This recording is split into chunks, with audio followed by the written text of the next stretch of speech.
Hi guys, I'm getting ready to go see The Endless. I'm actually just putting on my shoes as we speak. Don't worry, I won't show my feet. I know some of you are squeamish. I'm actually really excited to see this film because it was on my and most anticipated of 2018 list.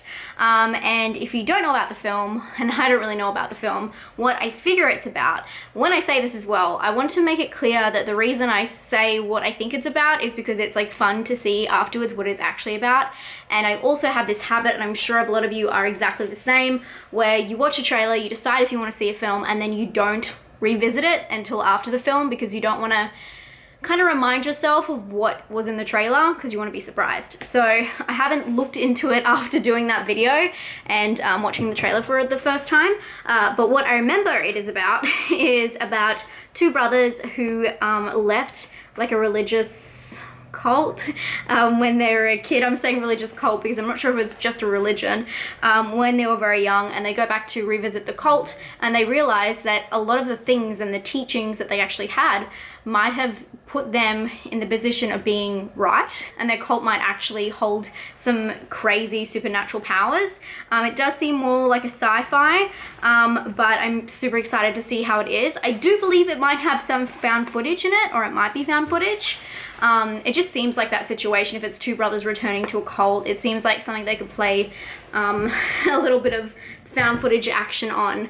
But I am super excited. I'm going to a 9 o'clock showing. I've been going to a lot of 9 o'clock showings lately at this cinema that's down the road. I don't go to the cinema very often. It's a little bit more expensive, and it's just not a preferred cinema. They don't play a lot of stuff. It's an independent cinema. But I am very excited to take you guys with me, so let's go check out The Endless.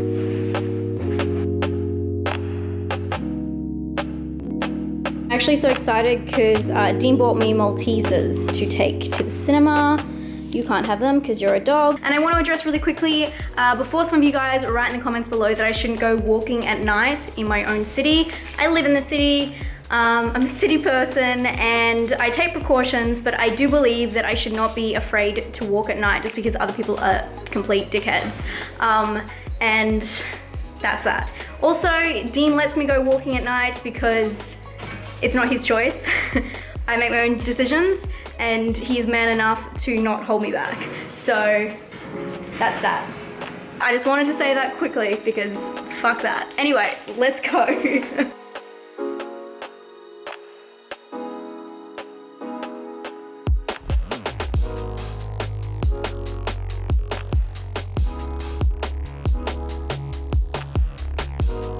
I'm a cool kind of guy. I'm a pretty groovy guy.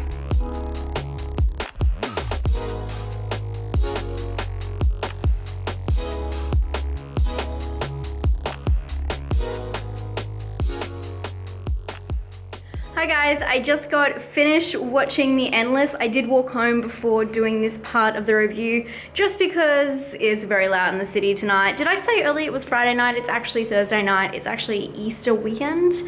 So tomorrow's Good Friday, so everyone's off work and partying. So the movie. The movie was actually written, directed, and stars Justin Benson, who also did Spring, which is a film I absolutely love. If you haven't checked out Spring, you really need to see it.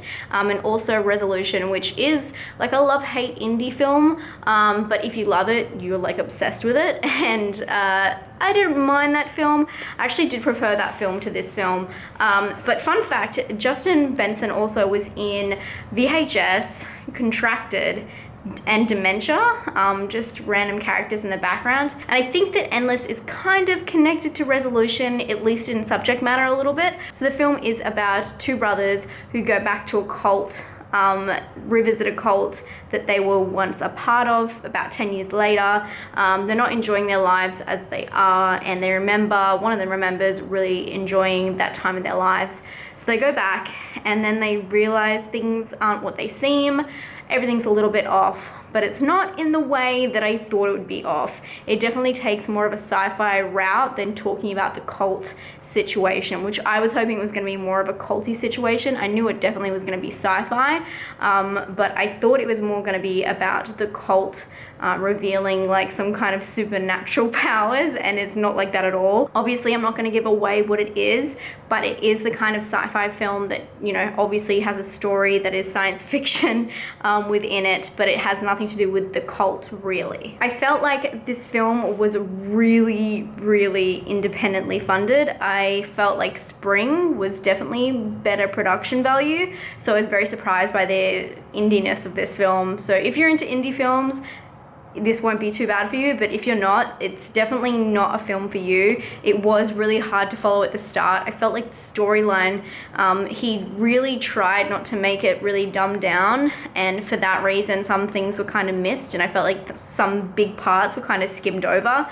so the structure really let me down there a lot. And also it was a really long film. It went for 2 hours, and I felt like it should have at least gone for an hour and a half. I felt like there was a lot of fluff, but yet they went over a lot of things really fast.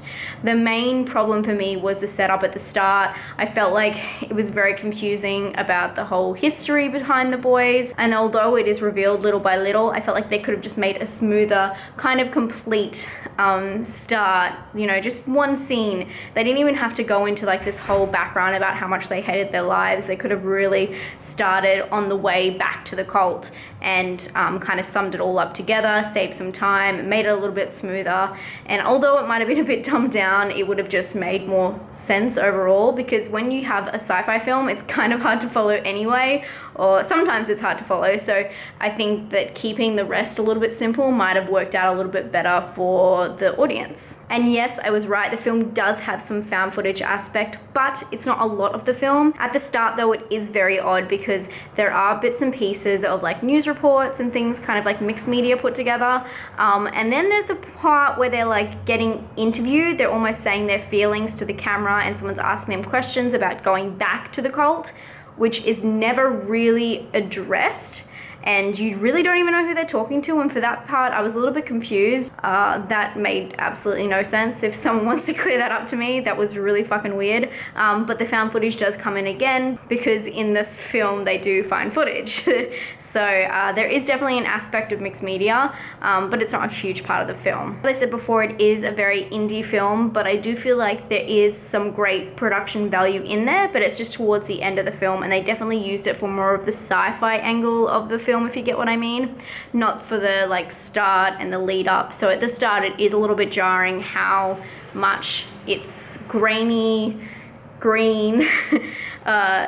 It's just a weird feeling where it starts off, but don't worry, it gets more into it.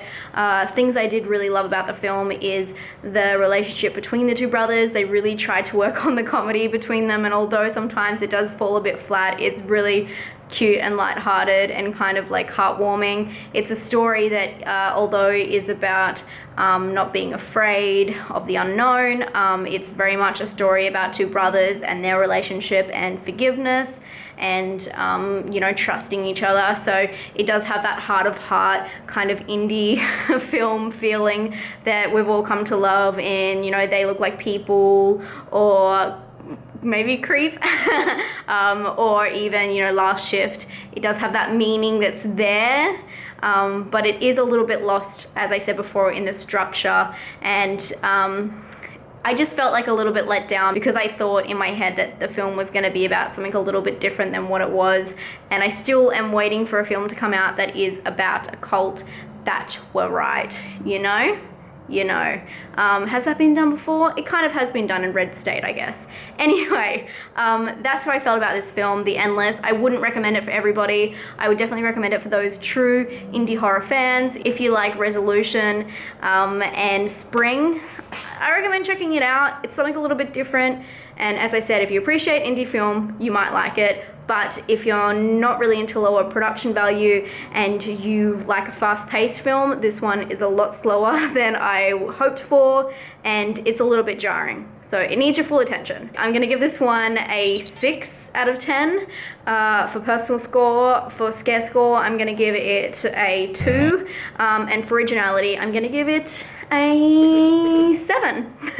It's a sci-fi film at the end of the day, and it has its own little story. And although this sci-fi story kind of has been told before, it hasn't been told visually this way. So, gotta give it credit where credit's due. I hope you guys are having a great day, and I hope you enjoyed this video and you found it helpful. And I'll talk to you very soon. Stay spooky.